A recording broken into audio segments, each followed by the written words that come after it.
Welcome to the latest edition of Beyond the Arc. I'm John Gonzalez alongside our NBA insider, Bill Ryder, who was all Barca kitted out over there. What's their next one? Well, they just gave one away against Atletico Madrid. They've got some random team, maybe Real Sociedad this weekend, and then next week on Paramount Plus, they've got Benfica in the Champions League. Get your subscription right now. Watch it. Go That's Barca. right. He's a company man, and I'm excited for the Champions League return. We're going to be watching that.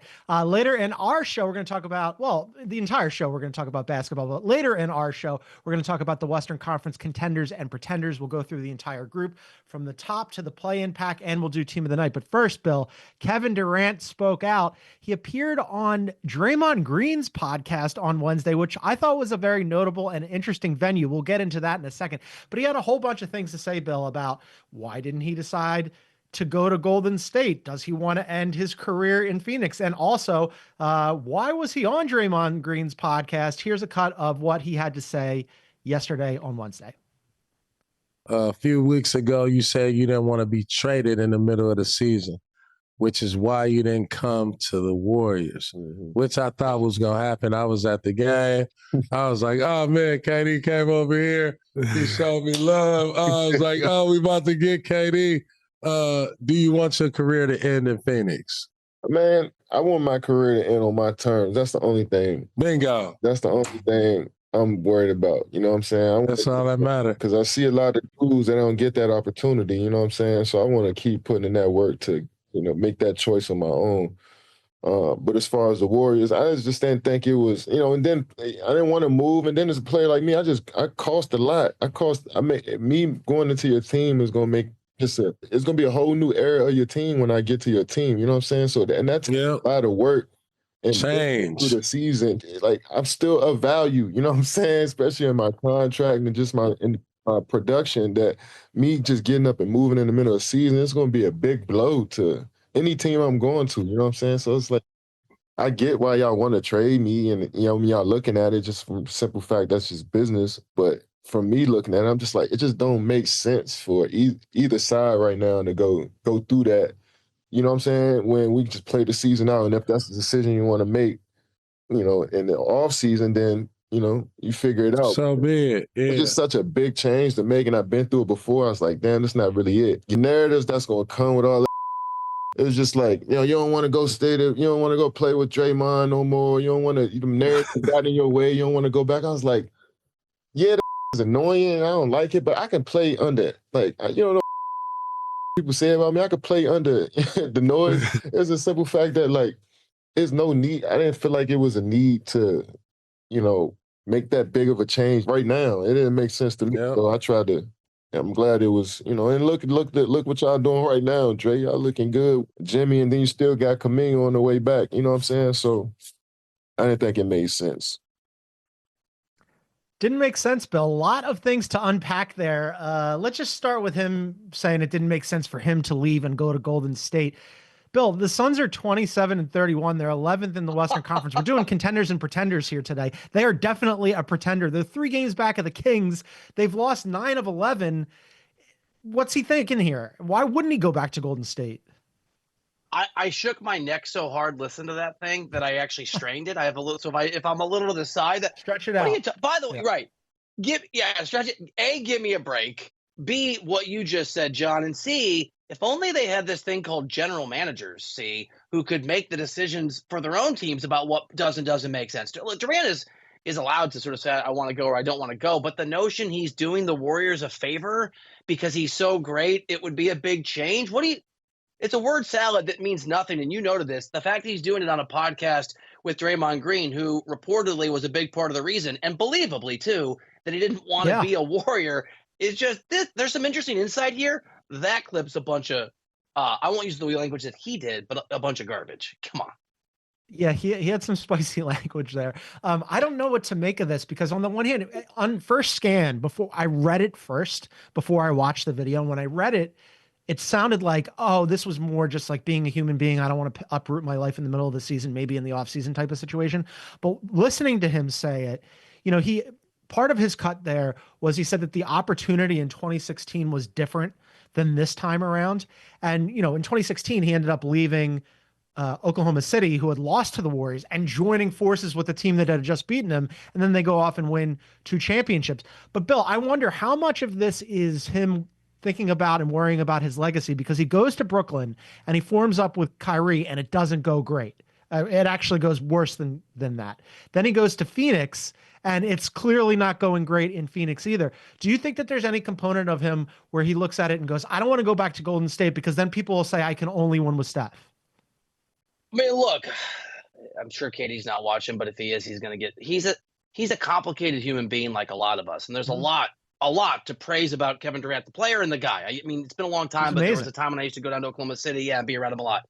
He's also incredibly thin-skinned and full of it when it comes to sort of being self-aware and talking about what I think are some clear motivations. So yes, I think that I think there was an I'm not even, maybe legacy, John. I'll buy that. I also think it's a real thing that he was put out, that even though he got 2 Finals MVPs, this notion, I believe this, and people certainly do around the NBA, that he didn't like how much love or shine or credit or whatever the right term is that Steph Curry got, and he didn't want to share that stage. And I want to add this too. I think there's a connection between why he didn't go to the Warriors and another part of the clip I'm sure we're going to get to.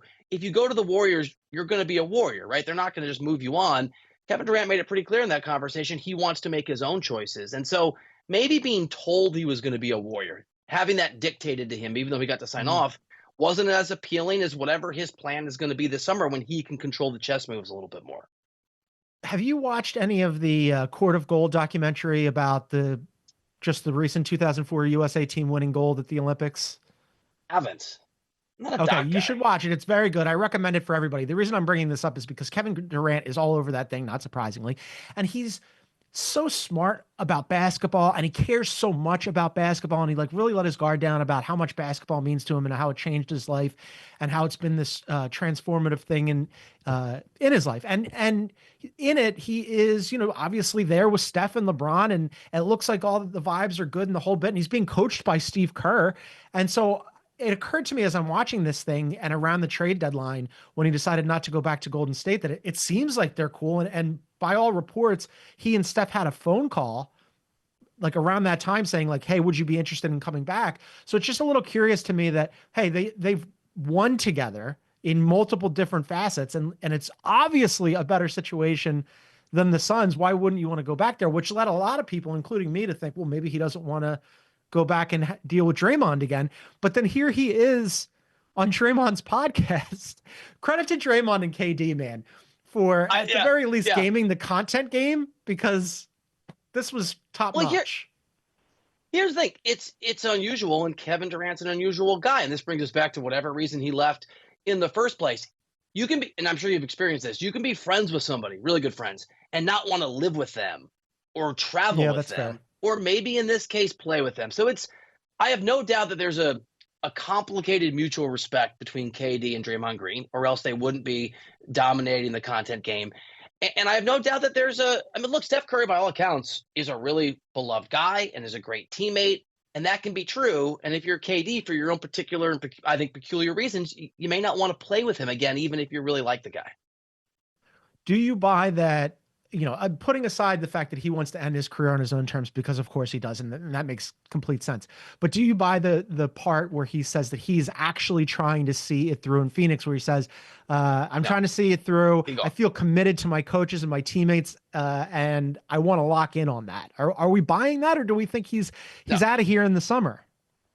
No, he gone. I mean, I think the expectation from everybody that I've talked to is that, and by the way, everybody wants to end on their own terms. I mean, that's a whole lot of nothing from Kevin Durant. What's interesting is that his terms that he wants, that he does not include going to the Warriors and having a real chance to compete. So to answer your question, no, I don't think he's going to be a member of the Phoenix Suns. And as I said, I think that some of this is about, look, the minute that they tell you that they want to move you and that you have to, you say, I don't want to do this, is the minute that your girlfriend or boyfriend has broken up with you, or I want to break up with you in a few months, it's over, right? Or when someone proposes and you say no, you may still be dating, but that relationship's not long for this world. I take Kevin Durant at his word when he was asked if he wants to be a Phoenix Sun. He didn't say yes, or I'd love to, or I love this team. You could just lie. Oh yeah, I love it. Never know what's going to happen, but I love it. He said, I want to be in control of my future. And to me, John, that is him, I think, pretty clearly saying, no, I'm not going to be a member of the Suns, and I'm going to decide where I'm going to go. And I think it'll be this summer when he does that.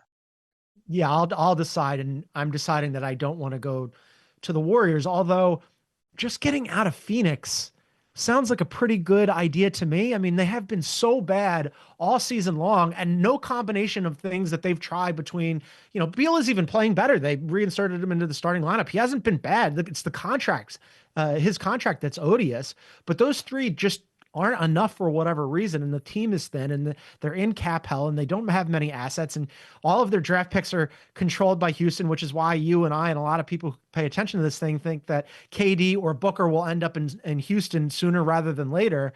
I just, maybe he decided, okay, fine, I don't want to go to Golden State. I'm going to pick my destination. But man, I would have pulled the ripcord on that thing. I mean, look, you and me and everybody else, but also you and I wouldn't have left an organization if we were Kevin Durant, where we won 2 titles. We were the finals MVP twice, where, by the way, and it worked. Steph Curry, who went on to win a championship without KD, as you know, which I think is a pretty noteworthy reality, was still willing, a guy clearly, we found out later at that level, and he always was willing to take a step back and be the number 2. And so you're right. It doesn't make sense from your vantage point, my vantage point, most vantage points, that KD would not want to be a Warrior, but it never made sense he wanted to leave in the first place. And whatever his reasoning, and I think it's peculiar, and it seems like you do too, it hasn't changed just being a member of a failed Brooklyn Nets experiment and now a very, very failed Phoenix Suns experiment. It has not worked in Phoenix, but it has worked for the rest of us. So I do want to once again thank Kevin Durant for every time he talks. It's just fantastic. And he did it on Draymond Green's podcast. I did not see that coming. Really tremendous content. We're going to take a quick break. And then on the other side, we're going to go through our Western Conference contenders and pretenders, starting with the number 1 contender, the Oklahoma City Thunder. That's coming up. Don't go anywhere. This is Beyond the Arc on CBS Sports Network.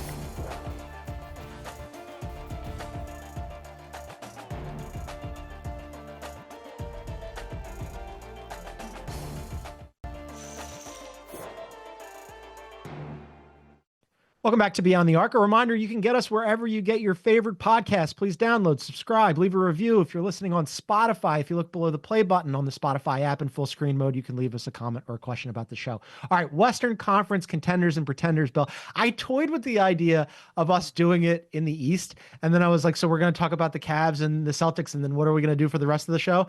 So we're just going to keep it in the Western Conference, and we'll start with Oklahoma City, who you and I and everybody else believes are the number 1 contender in the Western Conference, and probably in basketball writ large, even though they had that bad loss to the Wolves the other night. They're 47-11, first place in the West, 5th in offensive rating, 1st in defensive rating, odds to win the West, heavy favorites at -130. SGA is the MVP frontrunner. Chet and Hartenstein are back. Jalen Williams is an all-star. Maybe they lack a secondary closer, Bill, but try to pick some holes in this thing for me, because I couldn't do it. I can't do it. By the way, full disclosure to the viewers, these are John's rankings, and I'm going to attempt to push back where I disagree or see it differently. There's zero pushback here. I have nothing but a warm, beautiful embrace. I mean, you said it. The Thunder, I think for me, it's close, but they're not just the best team in the West. They're the best team by far in the NBA on paper. They got to play that out, but I don't know, and we'll do a show on this later. I don't know if I'm going to vote for SGA or for Nikola. I don't know which guy I'm going to vote for MVP. It's really, really close, but it's one of those two guys, and really SGA is the favorite. He's an MVP level guy. Yeah, I mean, the only thing you can say about the Thunder, if you want me to try to poke holes in this, John, I don't believe this, but it is a thing that people are talking about, is just, are they ready to make that next leap? They did not make a conference finals last year. With this group, they haven't done that. So are they able to get to the conference finals, get there, win that kind of a game, get to the finals, win that kind of a series? I think they are. Short of the experience factor, there's absolutely nothing about this team that is anything other than overwhelmingly difficult to go up against. Yeah, that's something that you've brought up previously, and I think that there's something to it, that there has to be some sort of attrition and pain before you get over the hump and you make it to the finals and you win one. We saw it with Boston, where they had made a couple finals and made conference finals and then the finals before they finally got over the hump last year, and ended up beating the Dallas Mavericks, and everything broke right for them. But I think last year goes maybe not a long way, but a little way, right? I mean, they did get some experience last year, and SGA has definitely taken a step forward. And we, as you mentioned, we can do that MVP debate basically every day, but he's just been so good, and they're so deep. defensively, they're miles better than everybody else. And I think at least that part definitely translates. It's that secondary closer thing that I think might be a problem in the playoffs, but otherwise they're set up really well. Here's me not wanting to. It feels like every conversation I have, I'm accidentally sending strays toward Jason Tatum, and I'm not trying to do that. But the Celtics team's a really great comp, right? Because I would take this version of Shea over any version of Tatum or Jaylen Brown, over any of the runs the Celtics have made. And they've made multiple conference finals and 2 finals with that group, and they obviously won the one last year. And so, yeah, I think it is a reasonable, sort of thing to check mark and keep an eye on. Do the Thunder have enough of this sort of experience where the games feel different and they feel more and more different as the playoffs go along? I think it's a reasonable concern. They have the best version of a superstar of most of those teams that have tried to go through this. And so if it's in the margins of being an issue, I would trust Shai Gilgeous-Alexander more than I would Jason Tatum a few years ago, or even last year, or anybody else to put a team on his back. So it's a concern. But man, the Thunder have everything, including one of the best players on the face of the earth right now. Yeah, and that's such an interesting point that Jason Tatum, who's an NBA champion and will be in the top 5 in the MVP conversation 2 years in a row, and we're like, nah, I'd rather have SGA. Next team up here, and I want to clarify here. I have these listed, Bill, just in order of standings, and I figured we'd go and just decide whether or not they're contenders or pretenders as we go through it, because it's kind of weird. The Grizzlies are second here in the Western Conference, and we have to discuss whether or not they're legitimate contenders in the Western Conference because their odds are longer than some teams behind them, notably the Nuggets and the Lakers, who we'll get to in a second. But again, Grizzlies second in the Western Conference, 6th in offensive rating, 9th in defensive rating, 1st in pace, Bill. They just go, and they get their offense in a weird way. They're downhill the entire time, but they don't shoot the 3 a ton. They have a pretty hard remaining strength of schedule. They're 9th hardest remaining strength of schedule, and their odds are plus 1,200, which, as I mentioned, are longer odds than the Nuggets and the Lakers. I go back and forth here. I think a lot of this has to do with Ja for me. Triple J has been amazing. They're deep, but on some nights I'm like, yeah, I could see it for the Grizzlies. And on other nights, I think that they're probably behind those other 3 teams. So this goes exactly to what you said at the start of the show, John, where the reason to have this conversation about the Western Conference is there's more than 2 correct answers, potentially. There's 2 answers in the East. Sorry, Knicks fans. Sorry, Ash Nicole Moss. Like, it's 2. There's a lot of teams that I think can make a run. And I think that the Grizz are one of them. And I've sort of been on this Grizz train since the start of the season because they do have that experience that we're talking about in the playoffs, even though last year was almost a sabbatical year. So, people in their jobs get to take a year off and go do something else. It's almost as if the Grizzlies did that through injury, but it doesn't change what they are and what they've been through. If I won't, but if I were putting money down at 36-1, I would put money down on the Grizz because you can also hedge if you get deep enough into the postseason. I would rank, and I know we're going to get to these teams, I would rank the Nuggets and the Lakers ahead of them, I think. If I had to power rank champion, in fact, I'm doing this story for CBSSports.com in a couple weeks.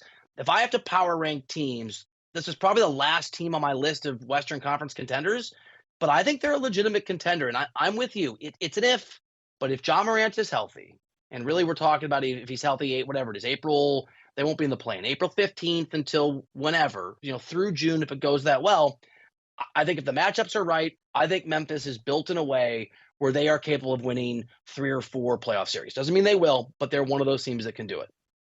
Yeah, Ja's been so inconsistent this year. I really expected him after last year not going well for, the suspension, and then he was injured, to really come out like gangbusters this year. We're starting to see more of that recently. I don't know if you caught him throwing down the dunk where his head and his eyes were at rim level, which was absolutely ridiculous. But then, as we've discussed previously, it's those kind of plays that, 1, make him so dangerous and dynamic, but also 2, make you go, oh no, like you're worried about him because he's slender and his frame is proven to be not all that durable. Real quick before we move on from the Grizzlies, because of no Wemby, and now because previously, Chet missed so much time, I think we're coming down to like Triple J or Evan Mobley for DPOY. Which way are you leaning there? Yeah, I don't want to vote for that award. No, that's the award that I feel like there's only a wrong answer.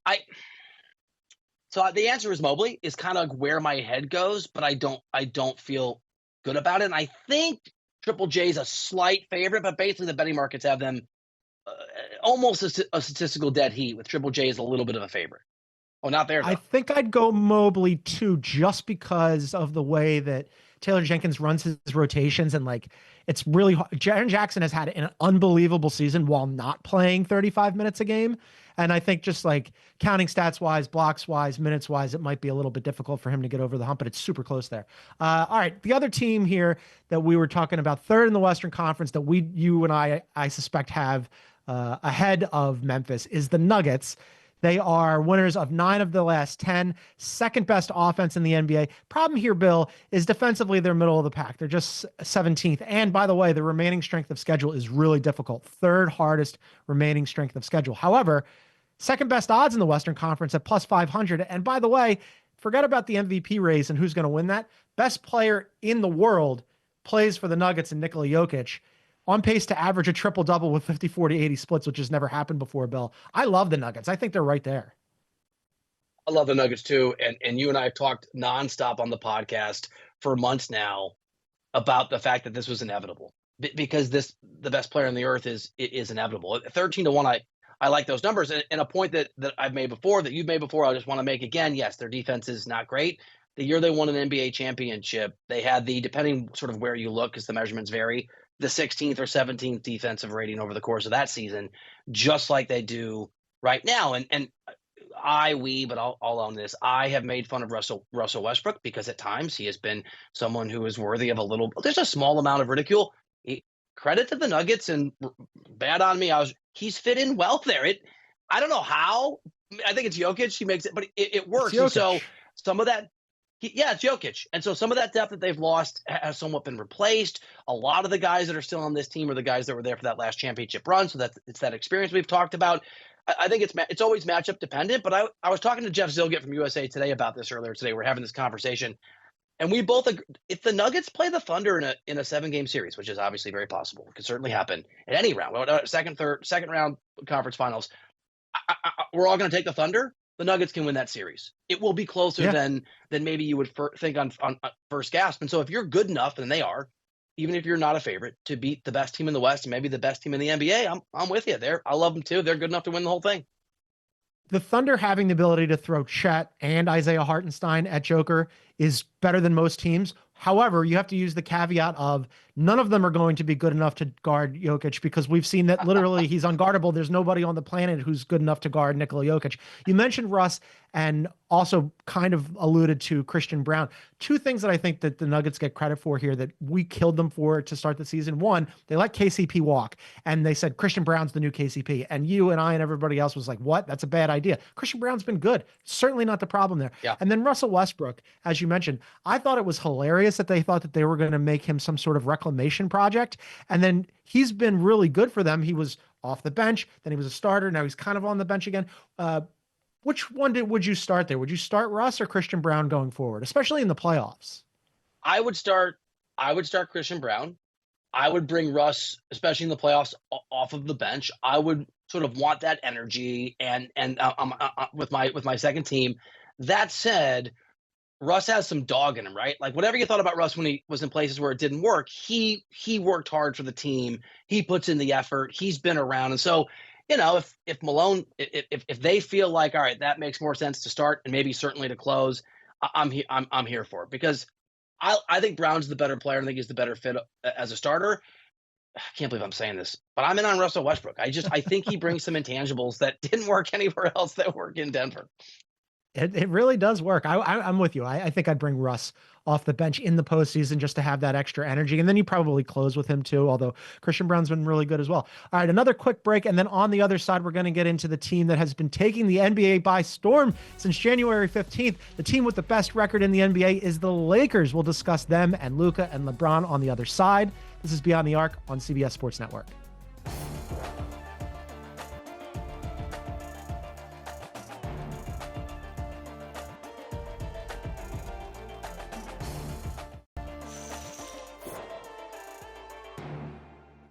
Welcome back to Beyond the Arc. John Gonzalez and Bill Ryder here, going through our Western Conference contenders and pretenders. Bill, I think earlier in the season, you and I might have had the Lakers, certainly before the trade deadline, as pretenders. And now all of a sudden, super contenders. They are fifth in the Western Conference. They're 2 games back of the Grizzlies and the Nuggets, and just a half game back of the Rockets for 4th place. They've won 13 of 16 since January 15th.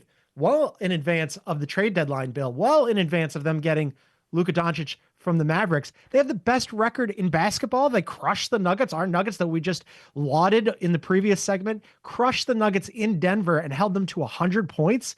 Here's another thing, Bill. Since January 15th, 8th in offense and 1st in defense. I don't know how that's possible. I'm a believer. Yeah, this is what it looks like when an NBA analyst is self-loathing. But I'm in, John. I don't want to be in. I feel like I'm a captive of the moment. I feel like I'm a captive of the narrative. But I'm with you. And something that you and I talked about a couple nights ago after that Mavs game that I think is going to be really significant. And we saw it with LeBron in the fourth quarter, but I think it's going to be true over the end of the season.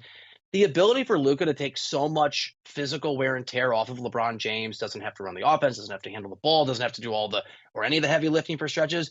I think it's going to preserve LeBron, not just for fourth quarter runs like we saw against Dallas. I think it's going to preserve him to have the kind of energy levels that he's going to need, and the Lakers are going to need if they're going to make, in effect, a 2-month playoff run, which now I think they can do. You're right. They've been great going back to mid-January. I was worried, and people in that Lakers organization were a little worried that maybe LeBron was spending a lot of sort of his physical reserves as a 40-year-old that were going to catch up to him. He doesn't have to do that now. And so for all the reasons you talked about and the fact that I think Luka, not just as an amazing individual piece on a team, but how it helps and frees up LeBron to sort of let him pace himself, I can't believe it. I'm in on the Lakers. I don't want to be. I feel like I'm a captain of the moment, but I'm in. They can make a finals. I'm in on the Lakers too. Now, we should mention that they have a pretty difficult strength of schedule remaining. They're 4th most difficult. And in mid-March, they've got a crazy stretch where they're back-to-back 2 games on the road in Milwaukee, a little baseball series there. Then they're at Denver. Then they've got a back-to-back at home against the Suns and the Spurs. Then another back-to-back, the Nugs and the Bucks. Previously, LeBron saw this, went on Instagram and said, this is insane with 5. He used 5 exclamation points. He was not happy about it. Now, that predated, again, Luka coming in and him, to your point about like him not having to do everything all the time for everybody. Now Luka can shoulder a lot of that load. So that might help with their strength of schedule moving forward. The odds to win the West for them now at 750, only the Nuggets and Oklahoma City are better. And I think part of that is you and I were a little bit worried about losing Anthony Davis for them and bringing in Luka defensively, but somehow they have been greater than the sum of their parts defensively. They've been really good. JJ talked about this the other day, Bill, where he said he knows that the national narrative has been that LeBron's defense has fallen off at 40 years old. He thinks that the reason why their defense has been so good since January 15th is because LeBron has been playing at an all defense level. Now that might be a little hyperbolic, but I think at least with the eye test that LeBron has looked pretty good. Where are you on this? Yeah. By the way, we talked. I mean, I'm with you.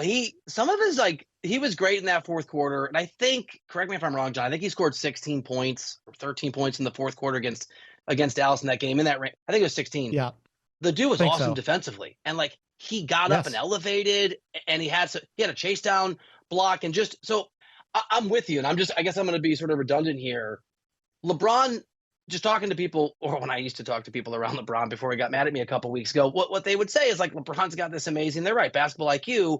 And he's for years cited Greg Popovich as an example of how to sort of properly understand its load management, right? But sort of understand your body. And LeBron's been very cognizant for a long time about trying to preserve his excellence.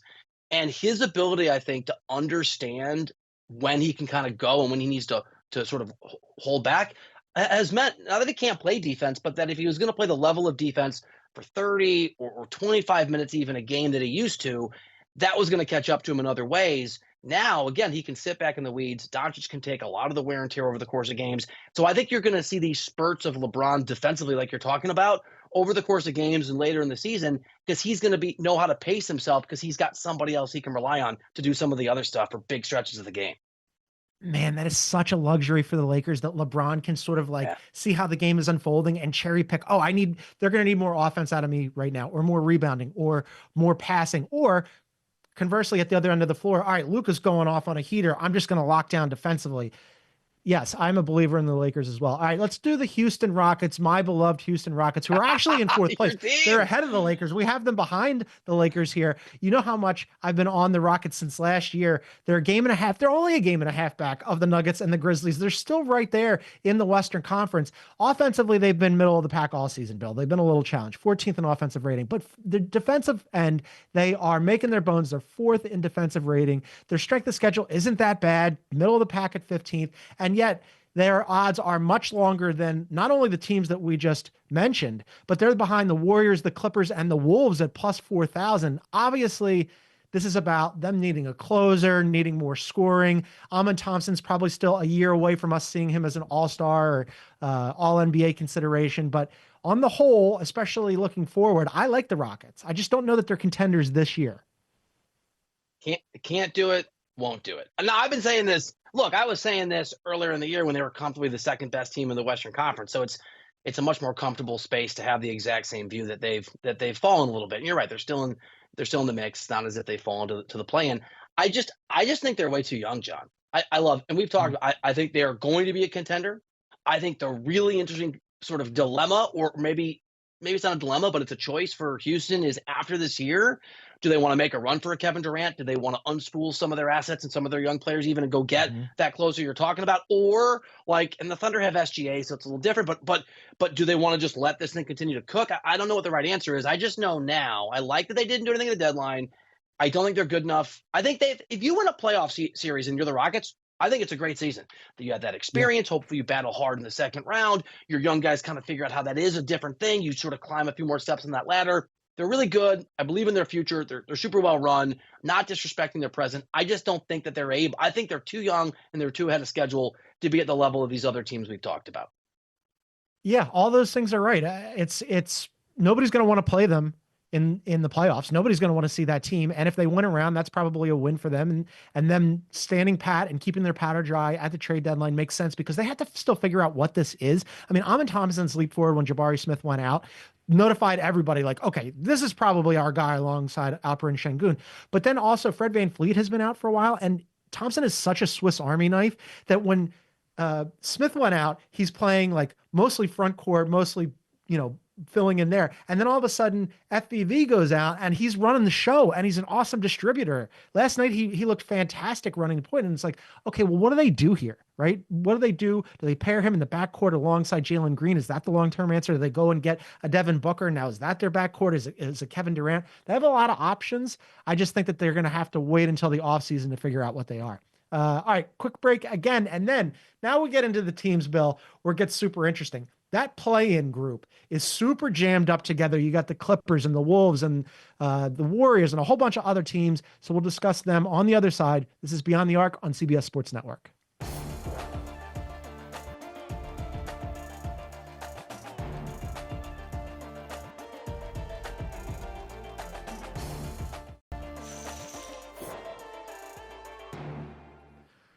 Welcome back to Beyond the Arc. Breaking down our Western Conference contenders and pretenders brings us to the play-in team rankings, Bill.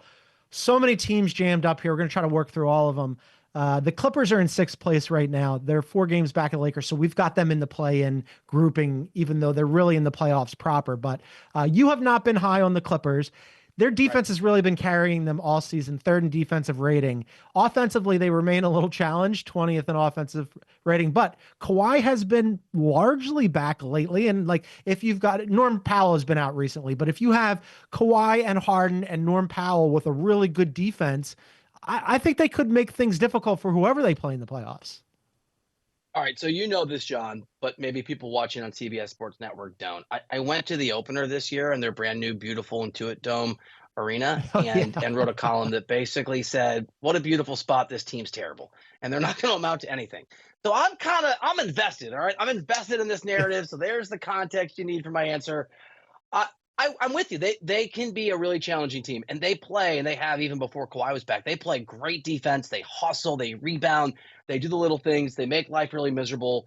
And so whoever they play in an opening round series, right, whether it's a 6-3 thing or they fall to the play and whatever, they're going to make life hard. I don't think that they're going to win that series. And we've talked about the teams that are ahead of them. I think there's a lot of separation between those teams, even the Rockets, although the Rockets aren't going to play the Clippers, but I just don't think they're good enough. And I think Kawhi is so unreliable in the extreme that while I understand what he's done in the past and who he is, I don't even want to factor into my thinking Kawhi Leonard for 2 months of the playoffs as any sort of piece or variable. And can they go further than a round or two? Because he can't, and I don't think they can either. We did this last year We did this last year where we went, hey, the Clippers are kind of fun and plucky and interesting, right? And then all of a sudden the playoffs rolled around and Paul George was looking around going, where is everybody? It's just me. And I got to get out of here. And now he plays in Philadelphia where everything's going great. One of the teams that the Clippers is ahead of the Timberwolves, Bill. I'm sort of broken up on this because the Timberwolves have been really good recently. They're just behind the Clippers. They're only a half game behind the Clippers for the playoffs proper. And they've got a really easing remaining strength of schedule, 29th, right? So this thing is set up pretty good for them. Offense has looked good with Ant. Recently, Naz Reid has stepped forward with Rudy Gobert being out. He's looked amazing, reigning sixth man of the year. Jaden McDaniels is a guy that everybody forever has been waiting to do anything at the offensive end of the floor. He's looked really good at both ends of the floor. Sometimes I forget he's only 24 years old and maybe we've asked too much of him. He's really blossoming.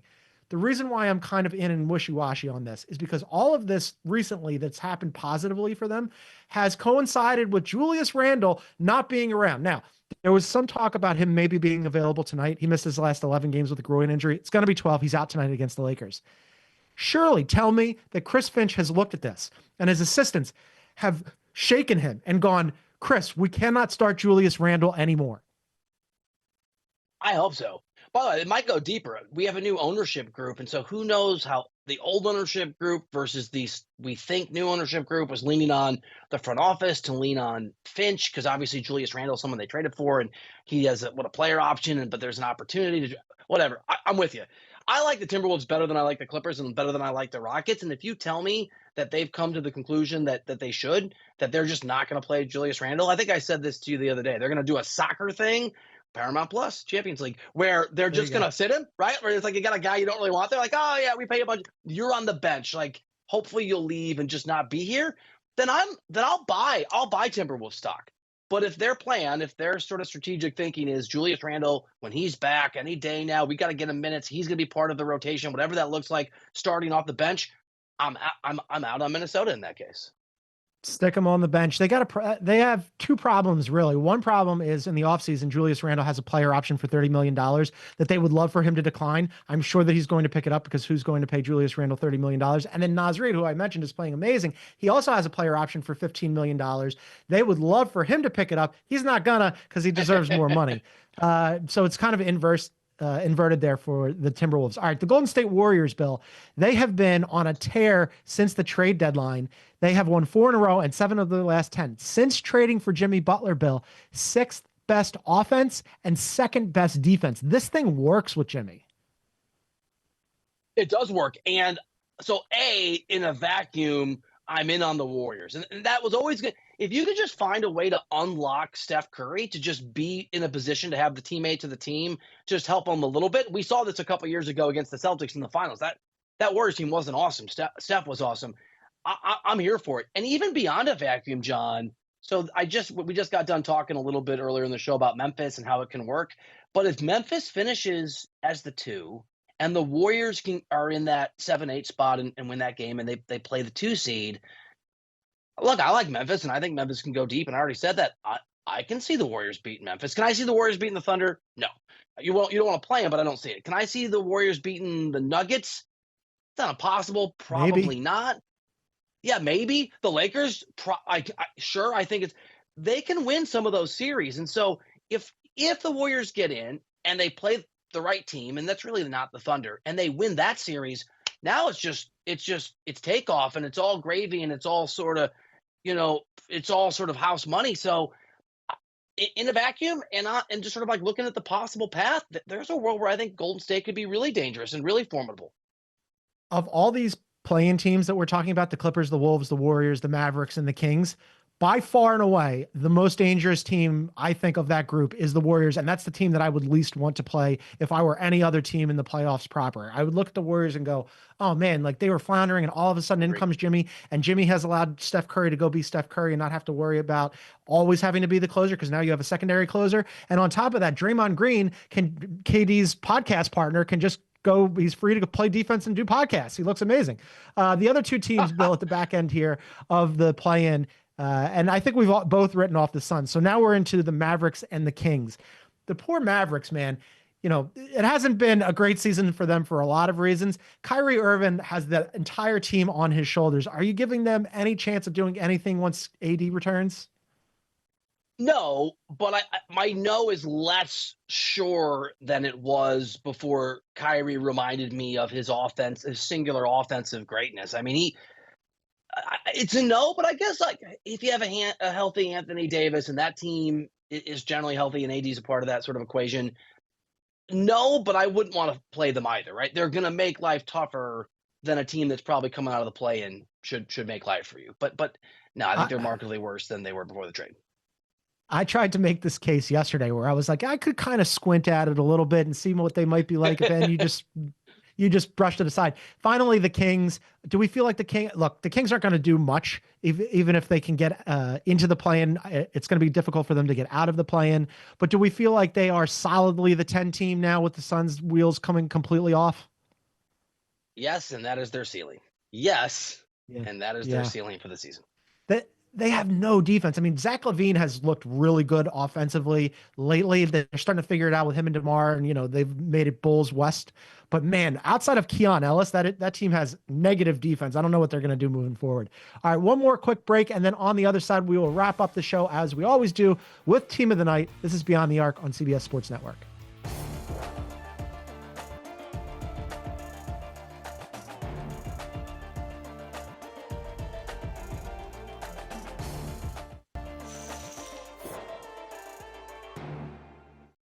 All right, welcome back to Beyond the Arc. Team of the Night time. You see our leaderboard there. You got the Warriors out front with 8 selections, the Spurs with 7. Not all of them are positive selections. Some of them, Bill and I tend to do a little tongue-in-cheek. I believe that Bill's for tonight, I suspect that his will be a positive one. Bill, who do you got?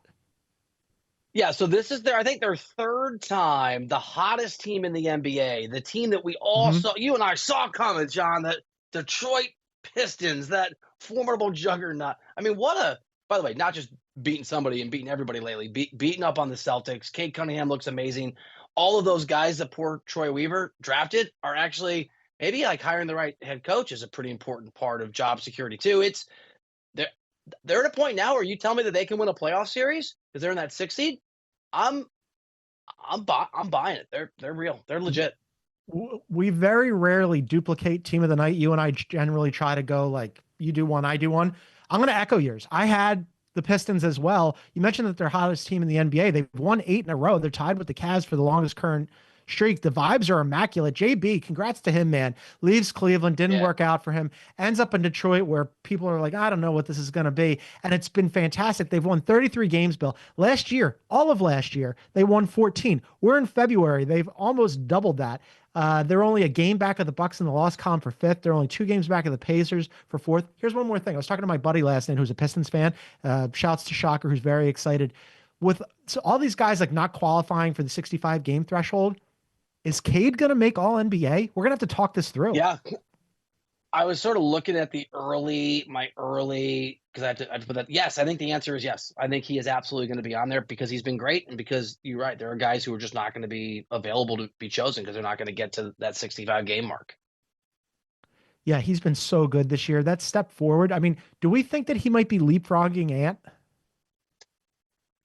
I mean, so it's a really good, deeper conversation because I think Ant's taken a bit of a step back relative to the expectations that he built on his sort of end of the year last year. I think I don't know is the answer, and maybe is the sort of shocking. It's a maybe. I think it's a reasonable thing to talk about. I'm buying all the Cade stock. We'll have that conversation on another show. That's going to do it for us today. Bill's going to be back at it tomorrow with Brad Botkin live on YouTube at 12 p.m. Eastern. You can find them over there at Beyond the Arc CBS. But for now, for our NBA Insider Bill Ryder, I'm John Gonzalez. Thanks so much for tuning in, everybody. We'll see you tomorrow.